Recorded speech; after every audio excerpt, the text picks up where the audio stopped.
Assalamualaikum warahmatullahi wabarakatuh. Hai, apa kabar?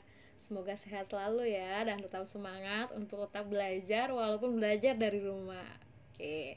Di sini Bu Eka akan kembali menjelaskan materi SD, yaitu ya tentang makhluk hidup. Apa saja makhluk hidup yang harus kita pelajari dan akan kita pelajari di sini ada tiga ternyata. Ada manusia, hewan, dan tumbuhan. Kenapa ketiganya ini disebut makhluk hidup? Nah, itu tidak sembarangan, tentu ada alasannya kenapa mereka ini bertiga dikatakan sebagai makhluk hidup. Nah, mereka ini mempunyai ciri-ciri yang disebut dengan satu, bernafas, dua, bergerak, dan ketiga, berkembang biak. Sebetulnya ciri-ciri makhluk hidup itu banyak, hanya saja di sini Ibu membatasi untuk tingkat SD itu yang lebih mendalam tentang ketiga hal ini ya.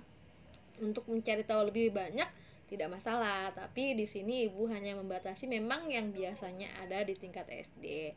Ibu pun akan membahas satu persatu di setiap tayangan Ibu, dan kali ini Ibu hanya akan membahas tentang perkembangbiakan makhluk hidup.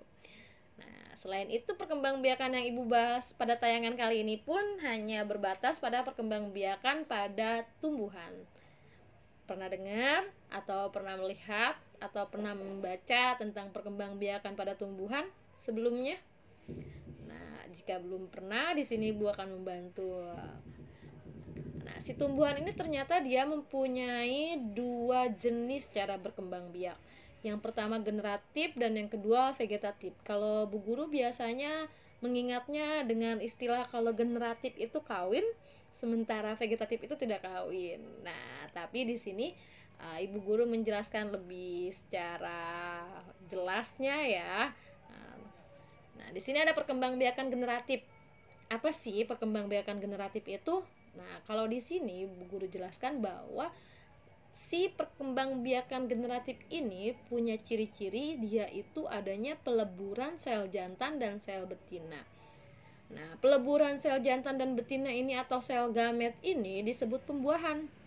Dan biasanya pembuahan ini ditandai atau diawali dengan proses penyerbukan. Apa ya penyerbukan? Nah, di sini juga dijelaskan. Penyerbukan itu adalah peristiwa jatuhnya serbuk sari kepada pala putik. Nah, biasanya terjadi di bagian bunga.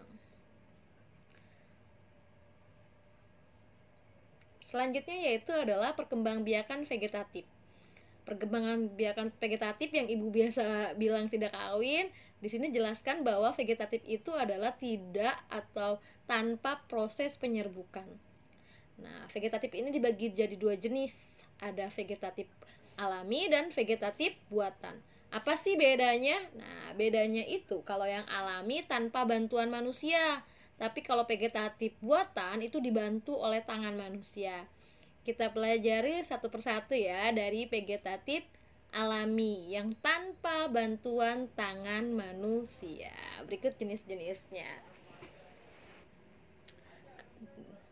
Jenis-jenis vegetatif alami itu ada sekitar 7. Nah, di sini ada spora, umbi batang, umbi lapis, umbi akar, akar tinggal atau rizoma, geragi atau stolon, dan tunas. Nanti kalian bisa sambil tulis supaya tetap diingat dan nanti dipelajari lagi. Nah, ketujuh dari jenis vegetatif alami ini biasanya terjadi di beberapa tumbuhan. Di sini dicontohkan ada spora itu bisa terjadi di lumut, paku, dan suplir. Di umbi batang bisa terjadi pada kentang, bengkuang, dan ubi jalar. Umbi lapis pada bawang, bawang, dan bunga tulip serta bunga bakung. Umbi akar terjadi pada singkong, wortel, dan lobak. Rizoma terjadi pada kunyit, jahe, alang-alang, temulawak, dan lengkuas. Geragi biasa terjadi di stroberi, antana, dan rumput. Dan tunas biasa terjadi pada tebu, bambu, dan pisang.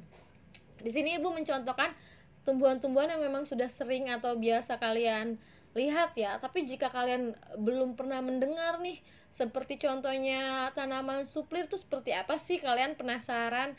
Nah, itu adalah tugas kalian untuk mencari tahu lebih jauh lagi.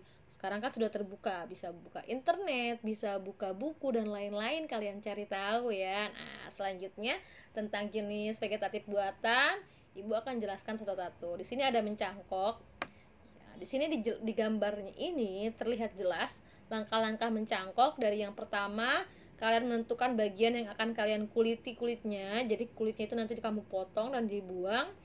Setelah bersih, dikuliti kulitnya, kemudian kalian tempelkan tanah pada bungkus plastik, kemudian diikat secara rapat, ditunggu sampai dia bisa menumbuhkan akar baru, dan setelah dia tumbuh akar yang baru, maka siap untuk diambil dan ditanam di bagian tanah yang lain.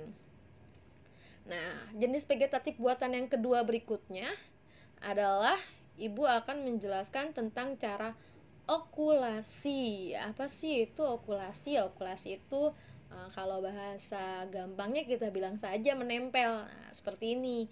Jadi ada bagian tumbuhan yang dibongkar, atau yang kita bisa bilang dipotong ya, kulitnya sedikit, kemudian ditempel oleh kepada jenis tunas yang kepada bagian tanaman yang lain.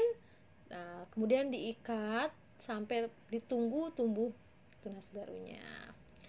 Di sini ada menyambung ya, atau mengenten, yaitu menggabungkan bagian bawah dan bagian atas batang. Di sini di gambarnya dijelaskan juga nih, ada bagian batang bawah yang berusaha diberikan